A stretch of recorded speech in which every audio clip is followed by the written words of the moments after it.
بتقول محمد معظم الوقت لما باجي اتكلم معاه في اي حاجة او بنتكلم في اي قرارات او بنتناقش بيتفه مني ومن رأيي ومن اسلوبي وبحس قد ايه ان هو شايف ان انا لا حد بفهم ولا حد ينفع ان انا ياخد رأيي، وبيحسسني ان انا كائن كده ملوش اي لازمة في البيت.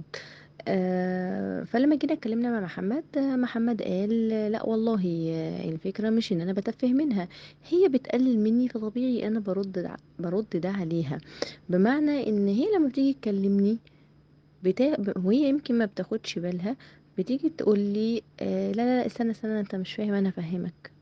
فطبيعي ان انا هقول لها مين اللي بيفهم؟ ما هي مش مدياني قيمتي، مش مدياني مكانتي، مش مدياني التعزيز اللي انا محتاجه في عينيها، او انا شايف يعني ان هي فخورة بيا مثلا، او حاسة ان انا بعرف افكر او انا بفهم او اي حاجة.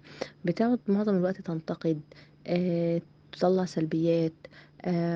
حتى لو ما عملتش كده ممكن ان هي ما بتشكرش خالص، يعني هي شايفة ان ده واجب عليا في اي حاجة انا بعملها.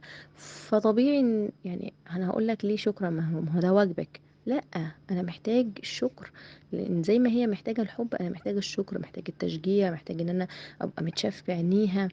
فلما ما بحسش ده منها بلاقي نفسي تلقائي وهي بتحب تعلي كمان عليا وتوصل لي ان هي اللي بتفهم احسن مني، وتصرفاتها احسن مني وحكمتها احسن مني، ممكن ما بتقولهاش صراحة.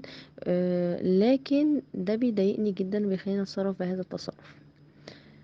فبتيجي ندى بتقول طيب، ولما بنيجي مثلا في العلاقة الحميمة مثلا والأج بتقول لي انتي سافلة، انتي بقيتي قلة الأدب كده ليه؟ هو انت عايزة ايه؟ هو انت كل يوم عايزة الحاجات دي كلها؟ ما الحاجات دي كلها بتضايقني. حتى ده برضو في تقليل منك. فبيرد محمد بيقول لها لا طبعا، انا ببقى جايز يكون عندي غشومية شوية في إلقاء الكلام ده، ولكن أنا بكون بقوله علشان أسمع واستمتع بردك وانتي بتقولي لي اه انا قلت ادب معاك، اه انا بحبك، اه انا بحب جسمك، انا بحب العلاقه معاك. اللي يبقى يشوفك مع يعرف قله الادب. كل الحاجات دي اللي هي بتبين قد ايه ان انت فعلا عايزه العلاقه معايا، مش ان انت يعني حتى لما بتكلم وبقولك اه انت كل شويه عايزه قولي لي اه انا بحتاجك، انا بحبك، انا بدمنك، انا كفايه ريحتك، كفايه جسمك، كفايه علاقه معاك مثيره. كل الكلام ده بيديني باور عالي بيخليني ان انا مبسوط وعايز العلاقه. ما بكونش قاصد تماما ان انا اقلل منك او ان انا استهزأ بيكي. فبتقول له طيب تمام. ولما مثلا بتيجي نتخانق بقى على المصروف وتحسسني ان انا يعني ما بصرف، يعني بصرف كتير وما اعرفش ايه وحاجات من دي.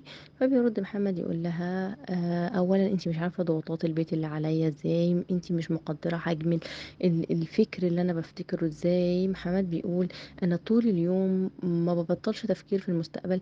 انت مهما كان بتشتغلي فانت لو قعدت في يوم انت وراكي راجل بيصرف عليكي، انا لو قعدت في يوم